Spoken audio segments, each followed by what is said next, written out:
शिवोहम। प्रणाम स्वामी जी, आपके श्री चरणों में कोटि कोटि प्रणाम। शिवोहम। श्री चरणों में प्रणाम गुरु जी महाराज। शिवोहम। हाँ, शिवोहम। गुरुदेव भगवान के श्री चरणों में प्रणाम। शिवोहम। शिवोहम।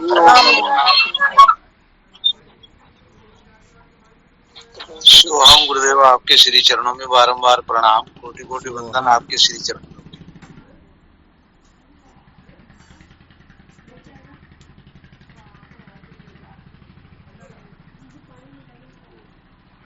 क्या विषय चल रहा था अपना? संसार को बनाए रखकर कभी भी सत्य का साक्षात्कार नहीं किया जा सकता। संसार को बनाए रखकर कभी भी सत्य का साक्षात्कार नहीं किया जा सकता, यही चल रहा था ना? जी स्वामी जी। क्या सुना रहे थे इसके अंतर्गत? विवेक का महत्व स्वामी जी। क्या सुना रहे थे? विवेक का महत्व। विवेक का महत्व। बहुत अच्छी बात है।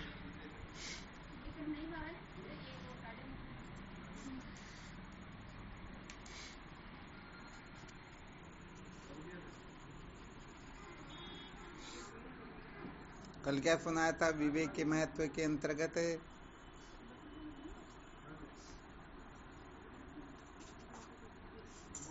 ईश्वर को कैसे प्रसन्नता के लिए क्या करना?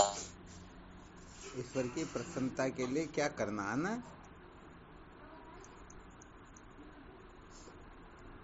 बहुत अच्छी बात है। तो कुछ मंथन किया, विचार किया क्या? एक एक सूत्र यदि सब बताएंगे तो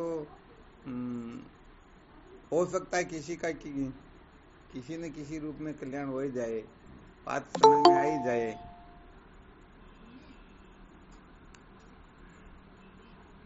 क्या मंथन किया, देखो बताओ। ईश्वर की प्रसन्नता कैसे प्राप्त होती है?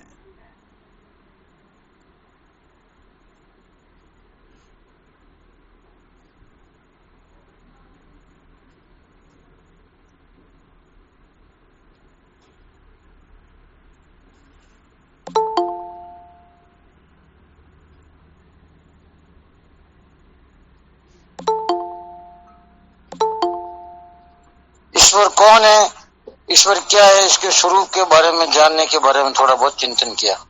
बहुत बहुत धन्यवाद है। वैसे देखा जाए तो थोड़ा एक विलक्षण सूत्र और बता देते हैं।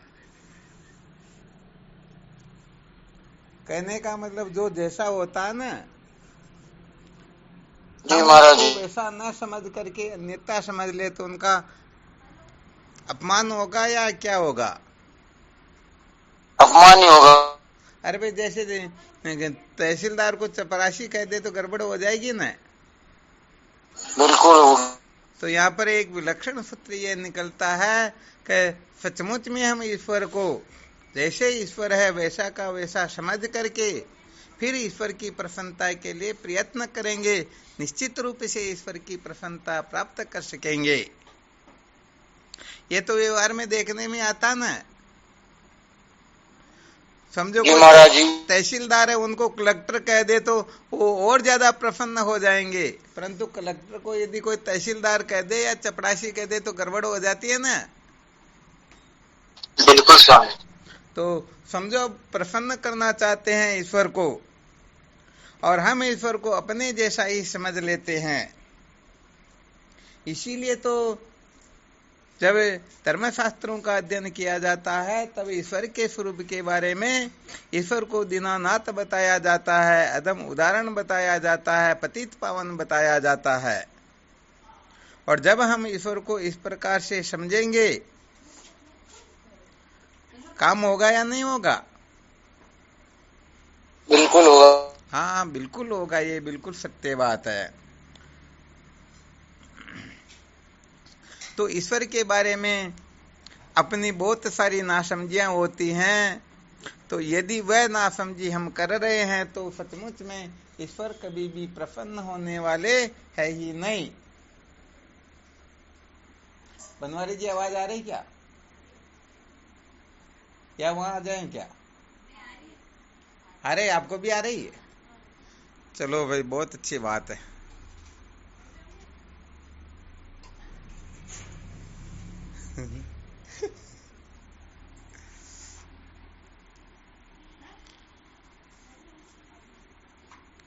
तो यहाँ पर ईश्वर के बारे में ठीक ठीक यदि कोई रहस्य समझ ले ईश्वर के स्वरूप के बारे में, यहाँ पर ईश्वर के स्वरूप के बारे में और ईश्वर का पावर कितना है, ईश्वर क्या कर सकते हैं, ये सारी बातें यदि कोई ठीक प्रकार से समझ ले तो ईश्वर की प्रसन्नता के लिए वो स्वयं प्रवृत्त हो जाएंगे या नहीं होंगे?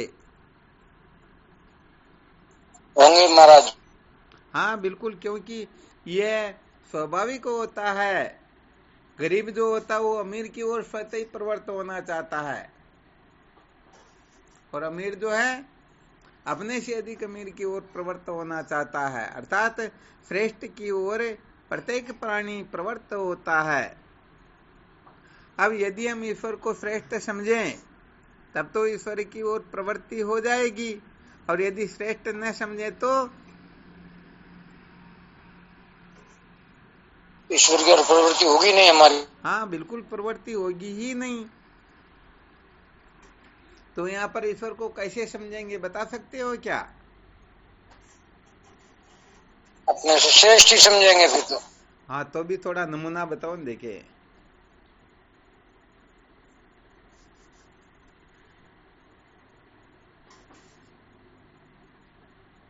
अपने से श्रेष्ठ तो हम वैसे देखा जाए संसार के बहुत सारे लोगों को भी समझते हैं।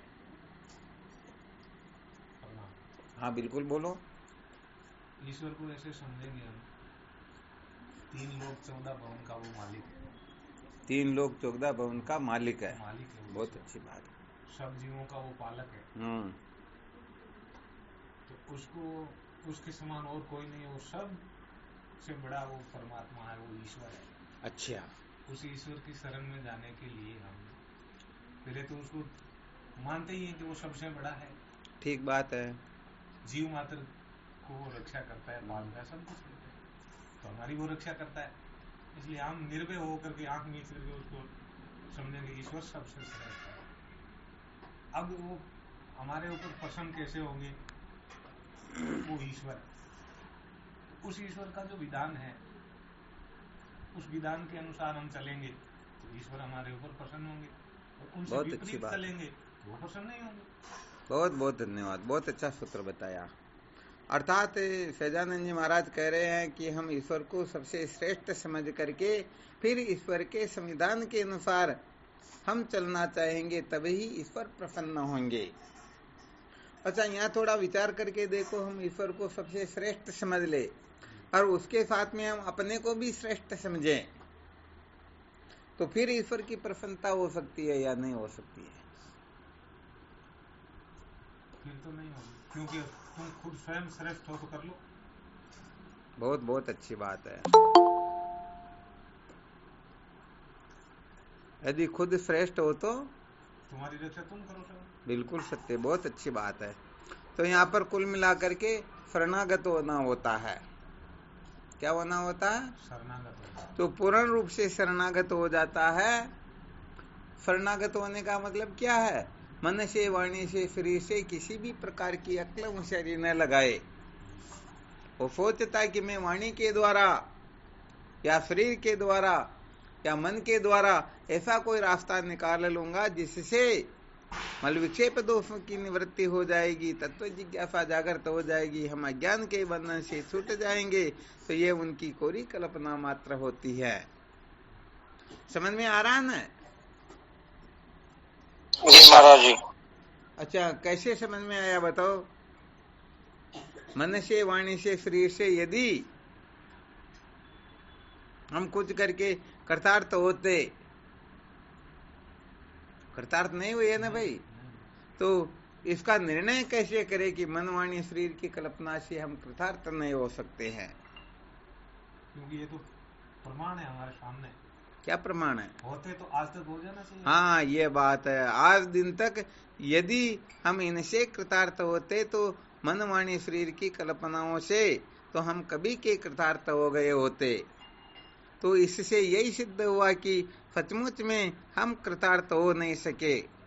तो यही कारण है कि हमें इस जगह पर ईश्वर को शास्त्रों के अनुसार जो ईश्वर का स्वरूप बताया जाता है उस प्रकार से ईश्वर को समझ करके, महत्व दे करके, और फिर दीनहीन होकर के फिर उनकी शरणागत होना होगा।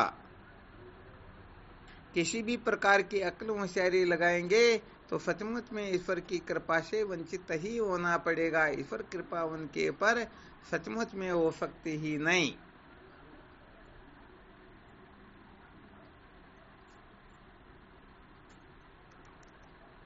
अच्छा, ईश्वर अपने बारे में क्या ख्याल रखते होंगे?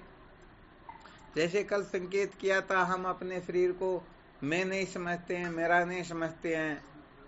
तो ईश्वर में मेरा समझते हैं क्या? शरीर को, इंद्रियों को, प्राण मन बुद्धि को समझते हैं क्या? तो यहाँ पर ईश्वर की प्रसन्नता यदि किसी को चाहिए तो ईश्वर के बारे में, ईश्वर का जो ख्याल है उसी प्रकार से हम अपने बारे में ख्याल बनाएंगे तो फिर ईश्वर की कृपा विशेष होने लग जाएगी। क्योंकि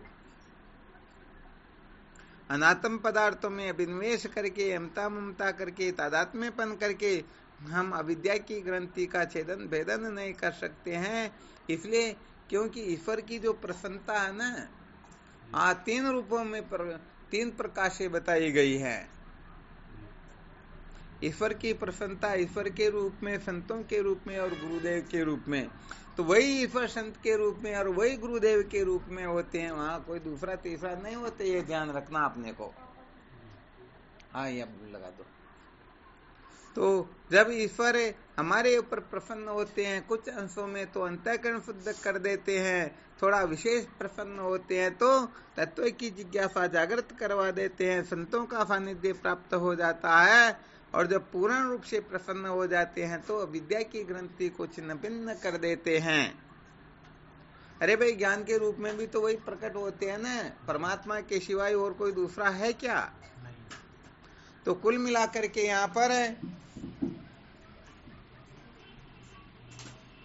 ईश्वर के बारे में हम ठीक ठीक निर्णय लेकर के फिर यदि हम ईश्वर की प्रसन्नता का ख्याल रखेंगे तो निश्चित रूप से ईश्वर प्रसन्न हो ही जाएंगे। अच्छा, यहाँ पर विशेष सूत्र ये भी ध्यान रखना है, ईश्वर की प्रसन्नता उनके ऊपर ही होगी तो केवल और केवल मात्र निष्काम भाव से ही कर्म उपासना को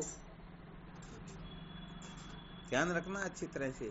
निष्काम भाव से कर्म उपासना करने वाला ही ईश्वर की प्रसन्नता को प्राप्त हो सकता है, वरना ईश्वर की प्रसन्नता थोड़ी हो सकती है।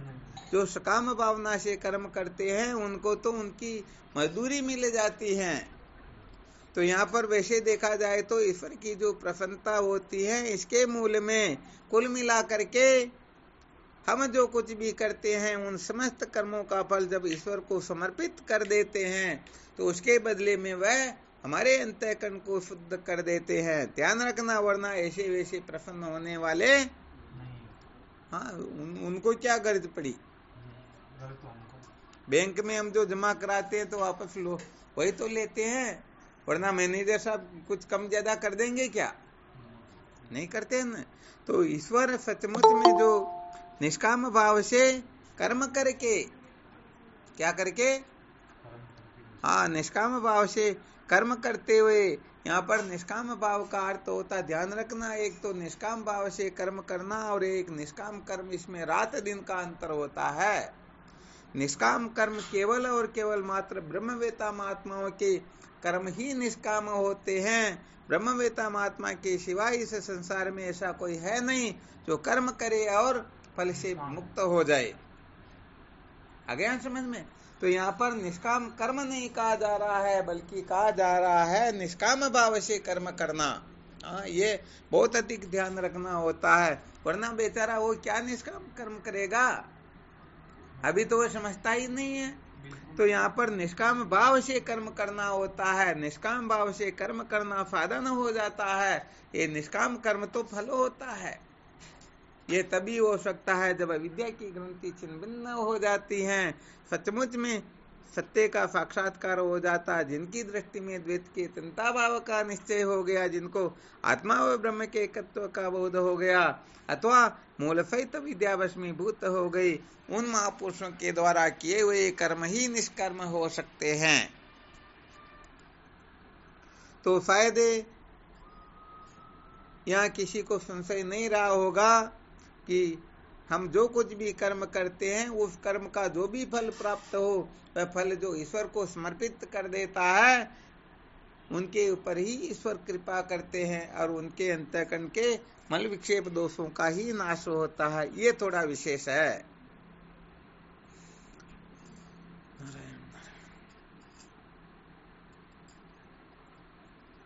प्रणाम स्वामी जी। हाँ शिवम बोलो नारायण। तो स्वामी जी इसमें जो तत्ववेता महात्मा है, हाँ वही निष्काम कर्म कर सकते हैं।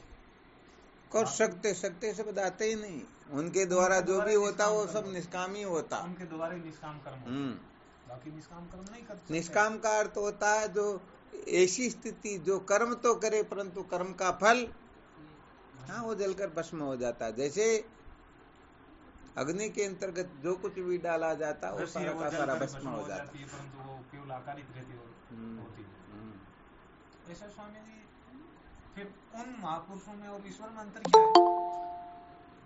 उसमें अंतर रह जाएगा तो फिर तो गड़बड़ हो गया ना। एक ही दोनों। अरे वही तो ईश्वर है, इसलिए थोड़ा विशेष बताए तो ऐसे ब्रह्मवेता महापुरुषों की यदि कोई सेवा करे तो उनका मल विक्षेप दोष, अरे आवरण दो कुछ भी क्यों न, वो सारे के सारे एक साथ ही धराशायी हो जाते हैं। परंतु बात ये होती है कि साधकों की एकदम ईश्वर के जैसी बुद्धि हो सकती ही नहीं। इसलिए सर्वप्रथम आज जो अज्ञात है जिनको कभी देखा ही नहीं, क्योंकि बहुत बार बताया हुआ है जिनको हमने देख रखा तो थोड़ा बहुत हो जाएगा, अरे इनकी नाक टेढ़ी है, अरे ये तो ऐसे बैठते हैं, ऐसे बोलते हैं, ऐसे रहते, तो कुछ न कुछ कमी दिखती ना। तो बताओ पूर्ण श्रद्धा हो सकती क्या? पूर्ण श्रद्धा कब होगी? जब सचमुच में अंतःकरण शुद्ध होकर के तत्व की जिज्ञासा जागृत हो जाएगी और समस्त साधनों से युक्त हो जाएंगे। अर्थात विवेक, वैराग्य, फट संपत्ति, मुमुक्षुता, ये चारों साधन जिनमें प्रकट हो जाते हैं, ऐसे साधक ही सचमुच में ब्रह्मवेता महापुरुषों में स्वप्न में भी दोष दृष्टि नहीं करते हैं। और जो साधन संपन्न नहीं है वो छोटी छोटी बातों में भी दोष दृष्टि करते हैं। इसीलिए सबसे पहले जो प्रोक्ष ईश्वर होता है उस ईश्वर की प्रसन्नता के लिए ही कामना करवाते हैं, उसके लिए ही संकेत करते हैं।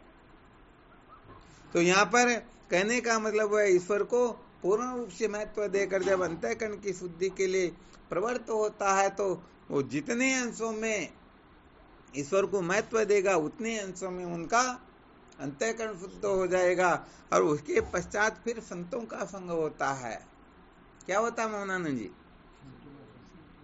अभी इस जगह पर ईश्वर जो है अपने सामने प्रकट होते हैं। पहले तो ऐसे ही सुन रखा था, अरे भाई वो ऐसा है, ऐसा है, ऐसा है, ऐसा है, परंतु अब देख रहे हैं। तो इस जगह पर भी यदि कोई संशयात्मा नहीं होगा, बड़ा विलक्षण सूत्र ध्यान रखना, ईश्वर के बारे में तो कोई संशय करेंगे ही नहीं। ईश्वर को कोई पापी पुण्यात्मा उल्टा फुल्टा समझ सकते हैं क्या? नहीं समझते हैं ना। परंतु जब वही ईश्वर अपने सामने साकार रूप में प्रकट होते हैं, संतों के रूप में प्रकट होते हैं, उस समय यदि कोई संतों में दोष दृष्टि नहीं करे तो क्या होगा? उनके हृदय में तत्व की जिज्ञासा जागृत हो जाएगी। एक गुरुदेव को लास्ट में इसीलिए रखा गया कि कोई यहाँ तक पहुंच जाए फिर भी यदि दोष दृष्टि करते तो सदा सदा के लिए उनका पतन हो जाता है। ईश्वर का असली स्वरूप गुरुदेव ही है। यदि इनमें थोड़ा बहुत भी कोई अंतर समझता है तो उससे बड़ा नीच नराधम संसार में कोई होता ही नहीं। इसका मतलब स्वामी जी जो साक्षात सौम्य मूर्ति है तो ईश्वर का ईश्वर वो गुरुदेव है। बाकी तो पहले का तो देखा जाए तो एक एक रूप है, ये तो समझाने के लिए। हाँ बिल्कुल सत्य वचन। असली स्वरूप है वो तो गुरुदेव का ही है, ईश्वर का रूप। हाँ बिल्कुल सत्य बात है। पहले ना तो मन से जानते हैं ना वाणी से जानते हैं।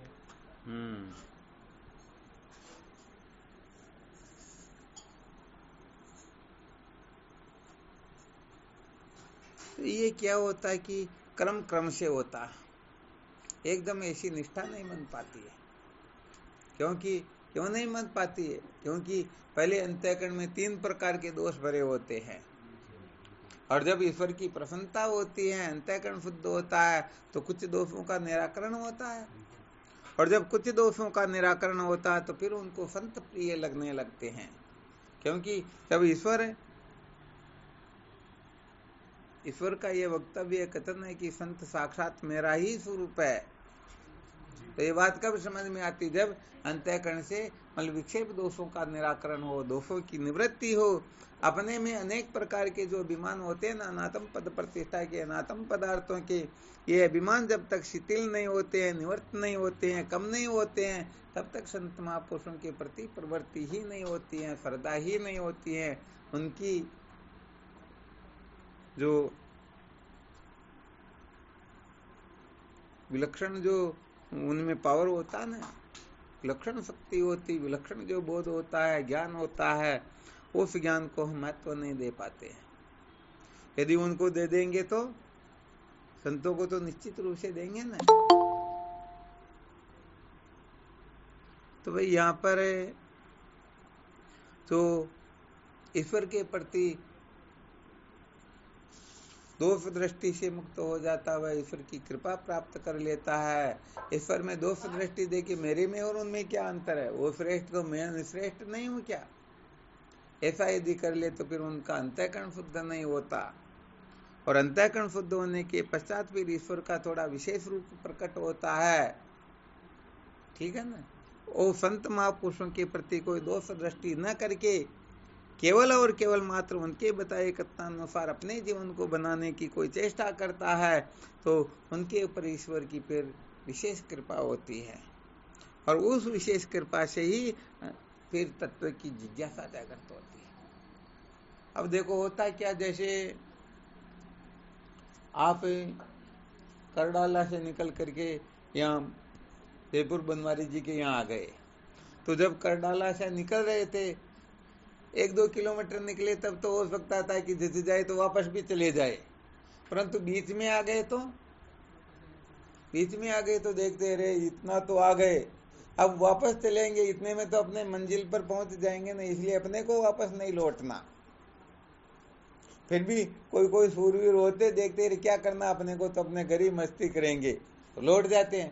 परंतु समझो जो मंजिल पर पहुंचने में 1-2-4 किलोमीटर का ही अंतर हो तो वापस जाएंगे क्या? तो जब ईश्वर के प्रति महत्व बुद्धि करके ईश्वर की प्रसन्नता के लिए वो प्रयासरत होते हैं, उसमें तो समझो घर से निकल रहे हैं। परंतु जब आगे बढ़ करके संतों की प्रसन्नता के लिए संतों से कुछ श्रवण मनन करके अपने जीवन को बनाने की चेष्टा करते हैं, तब समझो बीच में पहुंच गए हैं। और जब गुरुदेव के सानिध्य में पहुंच जाते हैं तो समझो मंजिल पर पहुंचने वाले हैं। तो बताओ इतना नजदीक पहुंच करके कोई वापस लौटना चाहेगा क्या? आ गया समझ में? तो बताओ इसी का दोष दृष्टि संतों में भी दोष दृष्टि नहीं करेंगे। क्यों? क्योंकि उनको पता है कि हम आधे तो आ गए, और यदि अकल मुशहरी लगाएंगे तो सचमुच में सदा के लिए भटक जाएंगे। बस यही कारण होता है कि सर्वप्रथम ईश्वर की कृपा प्राप्त करनी होती है। ईश्वर की कृपा प्राप्त करने में जो सफल हो जाता है वह फिर संतों की कृपा प्राप्त करने का अधिकारी हो सकता है, क्योंकि वो जानता है घर से तो निकल गए, अब अकल मुशहरी लगाएंगे तो कहीं के नहीं रहेंगे, इसलिए फिर वो गड़बड़ नहीं करता है। ये थोड़ी विशेष बात है। होना नहीं महाराज, समझ में आ गया ना? बहुत अच्छी बात। अब देखो क्या होता है, जो इस प्रकार से विधि पूर्वक चलता है ना, वही सचमुच में गुरुदेव की संत महापुरुषों की कृपा प्राप्त करने में पूर्ण रूप से सक्षम हो सकता है। और जो यहाँ से नहीं चलता, डायरेक्ट सबसे पहले संत महापुरुषों से शुरुआत करता, तो क्या होता, छोटी छोटी बातों में अरे ये ऐसे बैठते, ऐसे रहते, ऐसे खाते, ऐसे बोलते, ऐसे रहते। क्योंकि भाई शरीर जो दृष्टि गोचर होगा तो हम जैसा चाहिए वैसा तो संसार में हम ही रह सकते, दूसरा तो कोई रह सकता ही नहीं। हम अपनी वासना के अनुसार आगे उनको बनाना चाहते हैं, उनको तोलना चाहते हैं। हम कुल मिलाकर के नकली तराजू लेकर के उन पर उस कसौटी पर संतों को तोलना चाहते तो बड़ा गड़बड़ घोटाला हो जाता। इसलिए फिर कहने का मतलब वो पतित ही हो जाते हैं। हाँ, कुछ भी समझ लो, तो ये बड़ा गड़बड़ घोटाला हो जाता। इसलिए ईश्वर की प्रसन्नता सर्वप्रथम प्राप्त करनी होती है। ईश्वर की प्रसन्नता होते ही मल विक्षेप दोष जलकर भस्म हो जाते। तो राग द्वेष करने वाले जो कीटाणु हो तो पहले ही नष्ट हो गए ना, पहले ऐसी नासमझी निकल गई। अरे भाई ये सारा का सारा, क्योंकि जो ईश्वर की प्रसन्नता चाहेगा वह समस्त विश्व को, जैसे कठपुतली को नचाने वाला कठपुतली को नचाता, वैसे समस्त इस विश्व को परमात्मा जो है अपनी डोरी पर बांध करके नचा रहा है। इसलिए कौन अच्छा नाच रहा, कौन बुरा नाच रहा, मेरे को इससे क्या लेना देना, मेरे को तो ईश्वर की प्रसन्नता चाहिए ना।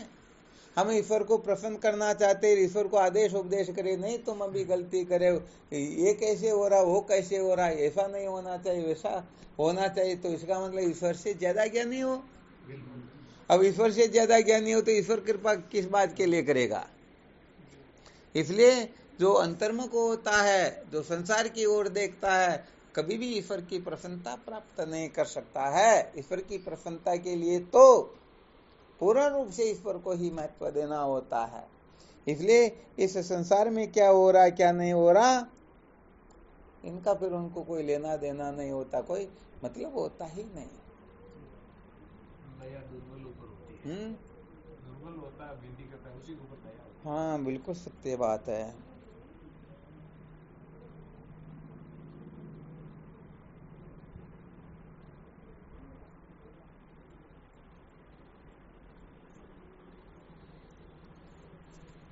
तो यहाँ बहुत सारे सूत्रों को समझना होता। यदि इन सूत्रों को नहीं समझते हैं तो ईश्वर की कृपा सचमुच में हम प्राप्त कर सकते ही नहीं, ये बिल्कुल पक्का। और ईश्वर की कृपा प्राप्त नहीं कर सका तो फिर संतों की कृपा तो बड़ी खतरनाक होती है। क्योंकि ईश्वर की कृपा प्राप्त करते समय हम बहुत सारी गड़बड़ियां भी कर दे तो भी वो क्षमा हो जाती है, परंतु संत तो अपने संतों के सम्मुख तो हम होते हैं ना, तो वहां पर संत क्षमा क्यों करेंगे। और कुछ डांट फटकार लगा दी और तुम्हारे जैसे 5600 देखते हैं, हमको कोई जरूरत नहीं, तो काम बिगड़ गया ना। हाँ, इसीलिए जो शुरू से ठीक प्रकाश से चलता है तो वह निश्चित रूप से कभी ठोकर नहीं खाता, वो मंजिल पर पहुंच ही जाता है। तो ईश्वर कृपा जिनके ऊपर होती है, तो कहने का मतलब ये जितने भी हमारे शत्रु होते हैं ना, काम क्रोध लोभ मोह मद मत्सर, क्योंकि मल विक्षेप दोषों की जब निवृत्ति होती है तो अनंत जन्मों के पाप जब शांत हो जाते हैं, ये विक्षिप्त चित्त जब शांत हो जाता है तो उस अवस्था के अंतर्गत उस समय में हमारे में अनेक प्रकार के परिवर्तन आ जाते हैं। अनेक प्रकार के परिवर्तन आ जाए तो क्या होगा। अरे भाई, जो ईश्वर को प्रिय लगता है तो बोलो सबको प्रिय लगेगा या नहीं लगेगा। हाँ, अंतःकरण शुद्ध क्यों, तभी तो होता ना। ईश्वर उन्हीं के दोषों का निराकरण करते हैं जो ईश्वर को सचमुच में प्रिय लगे। इसलिए ईश्वर की कृपा प्राप्त करना नितांत आवश्यक होता है। बिना ईश्वर की कृपा के सचमुच में कोई कृतार्थ नहीं हो सकता है। तो यहाँ पर कुल मिलाकर के सार बात बताई जाती है। ईश्वर का जो बनाया हुआ संविधान, ईश्वर का बनाया हुआ विधान, वेद भगवान के अनुसार जो अपने जीवन को बना लेता है, सचमुच में उनके ऊपर ही ईश्वर की कृपा होती है। और जो इस प्रकार से नहीं बना पाते उनके ऊपर होना नहीं महाराज। हाँ, थोड़ा सावधान।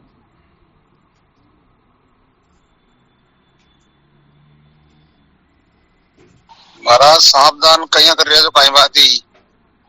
अरे शायद लग रहा आपके वहां पर बहुत ज्यादा सत्संग हो गई तो नींद वगैरह आने लग जाए या कुछ होने लग जाए। क्या होता है कि थोड़ा यहाँ पर संकेत ये कर देना चाहते हैं कि सत्संग के समय न बिल्कुल सावधान होना होता। सत्संग के समय यदि कोई समाधि लगाना चाहे या मौन होना चाहे, आंखें बंद करना चाहिए, सब अपराध होता। ऐसे घूम के बैठो। जी गुरुदेव। हाँ, इसलिए सत्संग श्रवण करते समय तो बिल्कुल अपने नेत्र खुले हुए एकाग्र होकर के, बिल्कुल अलर्ट होकर के। वरना बहुत सारे लोग क्या करते हैं कि माला लेकर के और राम राम करने लग जाते हैं। क्या करने लग जाते हैं? कोई पढ़ने लग जाते हैं, कोई मन में करने लग जाते हैं, कोई समाधि लगाने लग जाते हैं। ये बहुत बड़ी बेवकूफियां होती। समझ लेना चाहिए वह सत्संग का तिरस्कार कर रहा है। अरे भाई सत्संग तो कर सूर्य के समान होती, बाकी साधन तो दीपक के समान होते हैं ना। इसलिए सत्संग के समय या समझो गुरुदेव के सामने जाकर के कोई कुछ करने लगता है तो समझो वह उनका ही तिरस्कार कर रहा होता है, क्योंकि वह समझता है कि गुरुदेव से संतों से भी ये ज्यादा श्रेष्ठ है। राम राम करना क्या है, इनसे भी ज्यादा श्रेष्ठ है। समझ लेना चाहिए उन्होंने सारा गुड़ गोबर कर दिया। अरे वो तो साक्षात राम है, वो तो ईश्वर के भी ईश्वर है।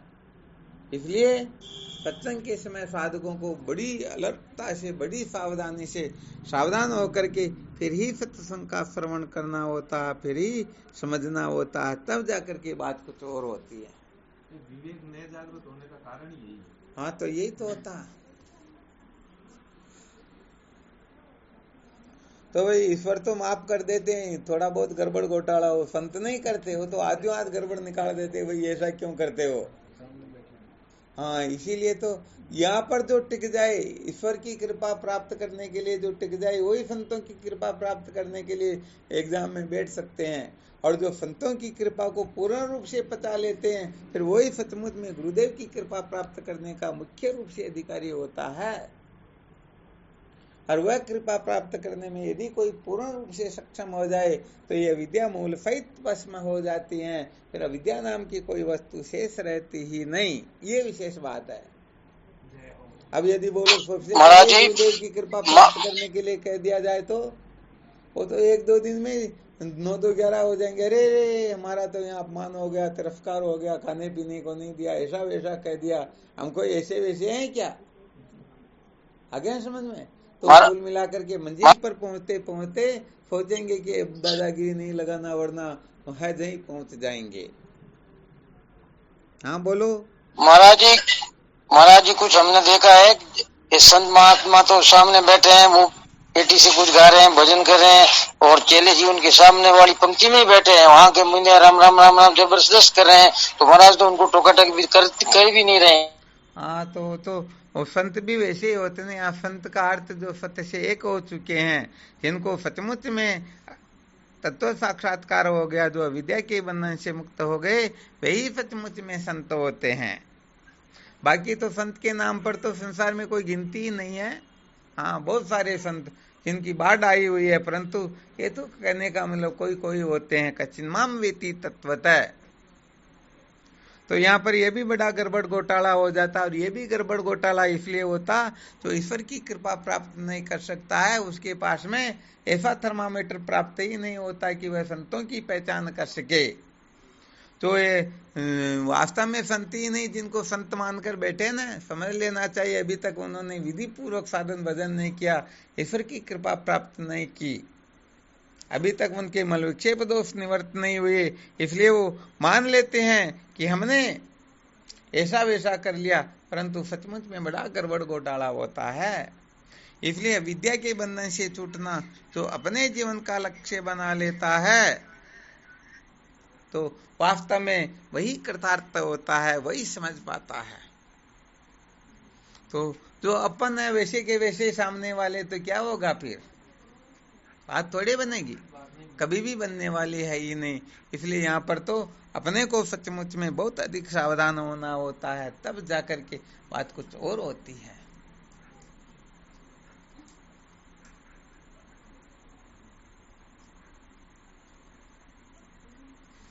अब वहाँ इनके राम राम करते तो कुछ कहते, वो सुनाई तो देता नहीं, वो अपनी मस्ती में रहते हैं, वो अपनी मस्ती में रहते हैं। अरे बहुत सारे संती ऐसे होते जो उनको स्वभाव पड़ा हुआ, सत्संग में जाएंगे तो भी यही करने लग जाएंगे। तो सचमुच में सत्संग का महत्व समझना बड़ा दुर्लभ होता है।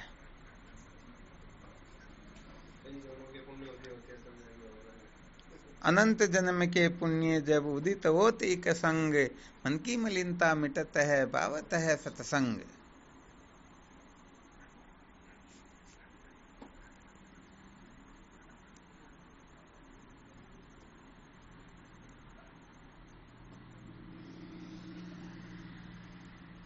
तो सत्संग का बड़ा महत्व होता है। वास्तव में सत्संग से श्रेष्ठ कुछ होता ही नहीं। हाँ, इसलिए सत्संग के महत्व को समझना होता है। सत्संग से ही विवेक जागृत होता, और कोई साधन ही नहीं है। इसलिए इस रहस्य को बहुत अच्छी तरह से समझना होता है, तब जाकर के सचमुच में हम कृतार्थ हो पाते हैं। तो यहाँ पर जो नियम पूर्वक साधन भजन करते हैं ना, वही कृतार्थ होते हैं, वही पहुंचते हैं, वरना पटक जाते हैं संसार के अंतर्गत।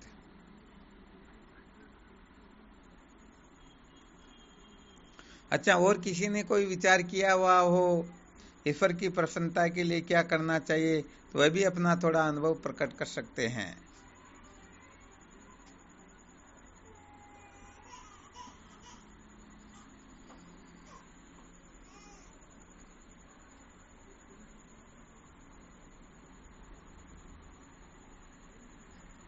किसी ने विचार नहीं किया क्या?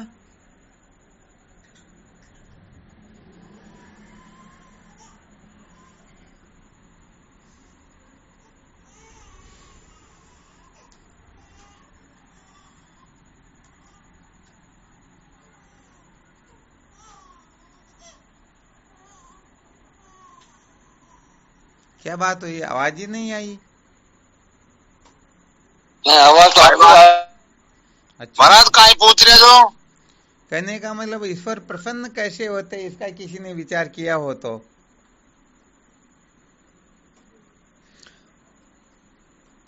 जिनको मल गुरुदेव की से सेवा छूटना है, नहीं वो तो आगे क्लास आएगी। वो तो जिनको मल विक्षेप के बंधन से छूटना है, तो उनको केवल और केवल मात्र ईश्वर की प्रसन्नता का ही ध्यान रखना होता, बाकी सबको छोड़ देना होता है। तो उसे इतना ही जानना पर्याप्त है कि ईश्वर कैसे प्रसन्न होते हैं। तो गुरुदेव का चरणामृत छोड़ होई मत। हाँ, नहीं, ये तो फिर आगे की क्लास है। ये अभी उन लोगों के लिए जो बिल्कुल सत्संग की ओर कभी लगे ही नहीं, अभी अब शुरुआत कर रहे हैं, अभी तक उनको संत सदगुरु कुछ भी नहीं मिले हुए हैं, ऐसे लोगों की चर्चा यहाँ पर। क्या बात है? इसमें शास्त्र और संत के अनुसार मर्यादित जीवन जीने पर ही ईश्वर प्रसन्न होंगे महाराज। वापस बोलो। जो आप शुरुआत में कह रहे हैं, तो उनको तो शास्त्र और संत जो कह रहे हैं, उनकी मर्यादा के अनुसार ही अपना जो जीवन जिएगा, तो उनके ऊपर ही ईश्वर प्रसन्न होंगे। सबसे बड़ा ब्रह्मास्त्र समझ लेना चाहिए, ईश्वर जैसे चाहे वैसे हम, वैसे वो जैसा बनाना चाहे हम वैसा बन जाए, ईश्वर जैसे चाहे वैसे हम रहने लग जाए, तो समझो ईश्वर की प्रसन्नता हो जाएगी। यानी हमें कठपुतली बनना है, ईश्वर का कठपुतली। क्या बात है, बस बस, बहुत धन्यवाद। समझो आपने अच्छी तरह से इस रहस्य को समझ लिया।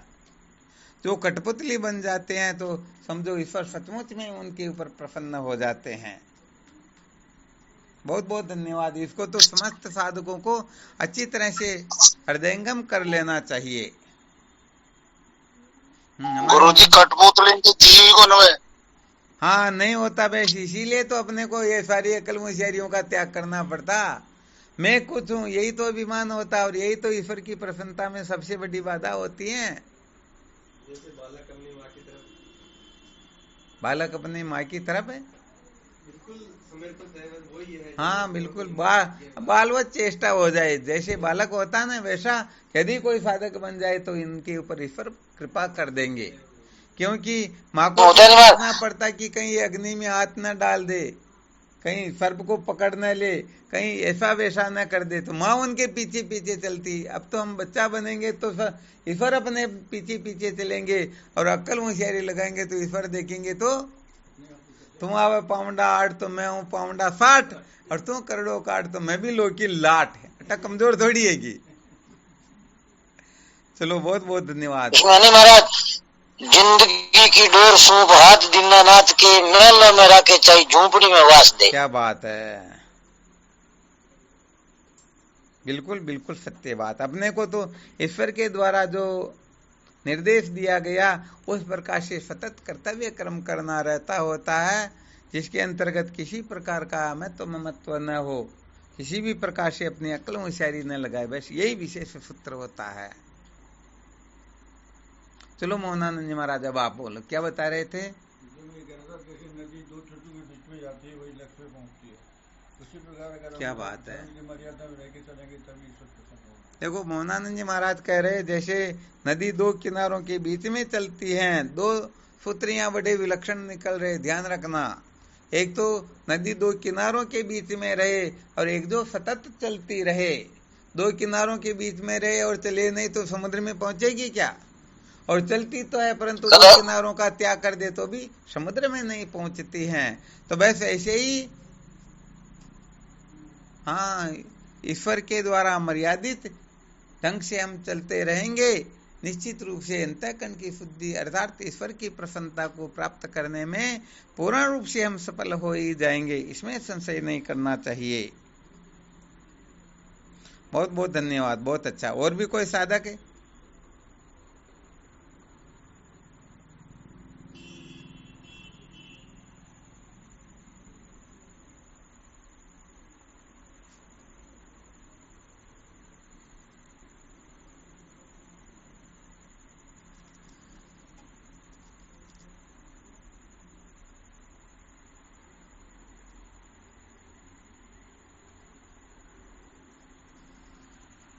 और कुछ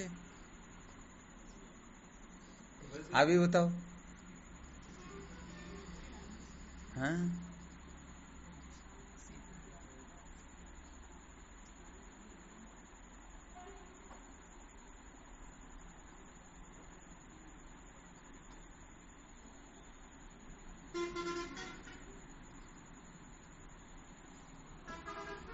घाटी तो तीनों कृपा तक बहुत बड़ी टेढ़ी घाटी है। हाँ, ईश्वर की कृपा प्राप्त करने से भी ज्यादा खतरनाक संतों की कृपा प्राप्त करने में। और गुरुदेव की कृपा तो वही प्राप्त कर सकता जो जिसका अंतिम जन्म हो।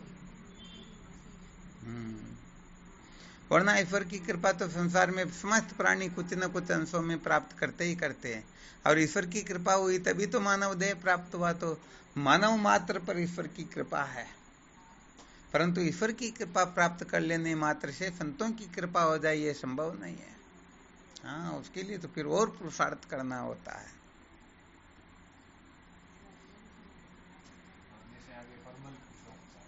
हाँ, बिल्कुल सत्य बात है। चलो ठीक, तो फिर ये चिंतन मनन करते रहना। महाराज उसमें भी है ना वो एक चार कृपा में ईश्वर शास्त्र संत और स्वयं की कृपा, वो ऐसा अलग है थोड़ा क्या? नहीं, यहाँ पर स्वयं की कृपा महत्वपूर्ण होती है। यदि हम स्वयं अपने ऊपर कृपा करें ना तो ईश्वर को भी कृपा करने पर मजबूर होना होता है और संतों को भी मजबूर होना होता है, गुरुदेव को भी मजबूर होना होता है। आगे वाले को लग जाना चाहिए कि सचमुच में ये चाहता है, सचमुच में ये कष्ट दुख संकट में है, सचमुच में ये इसे बचना चाहता है। पैसे लेने के लिए जाते तो सेठ जो है ना जान जाता है कि सचमुच में इसको पैसा चाहिए या नहीं चाहिए। तो उनके हाव भाव से हर प्रकार से पता चल ही जाता है कि सचमुच में ये इसका अधिकारी है। और जब हम अधिकारी हो जाएंगे तभी ईश्वर प्रसन्न होंगे, तभी संत प्रसन्न होंगे, तभी गुरुदेव प्रसन्न होंगे। हाँ, ये बिल्कुल, ये अपनी कृपा तो सबकी कृपा प्राप्त करने के मूल में स्वयं की कृपा है। हाँ, बिल्कुल बिल्कुल सही है।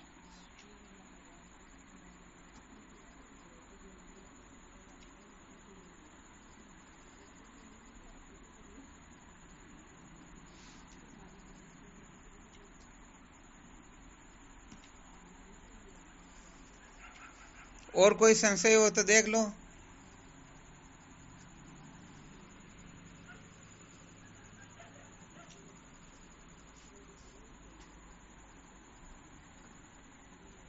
कोई संशय नहीं? हमार तो गुरुजी मटोड़ो तो संशय काल देखा ना। चलो, बहुत बहुत अच्छी बात है।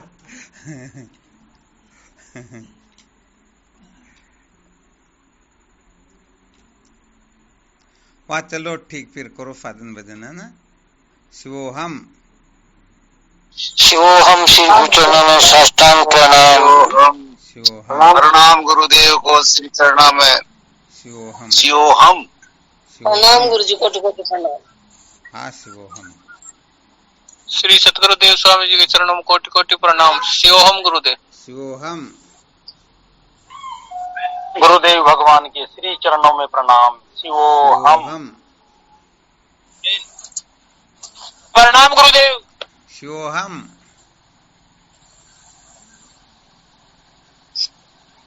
प्रणाम गुरुदेव, आपके श्री चरणों में प्रणाम। शिवोहम। अरे भाई बहुत स्पीड है, क्या बात है, बहुत जल्दी में हो क्या? प्रणाम गुरुदेव। हाँ शिवोहम।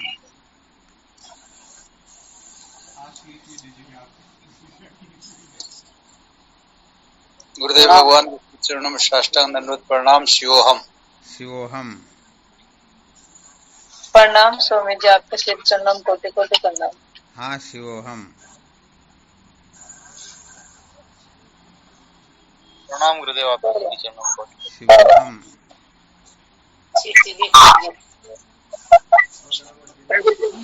नाम स्वामी जी, आपके श्री चरणों में कोटि कोटि प्रणाम। शिवोहम।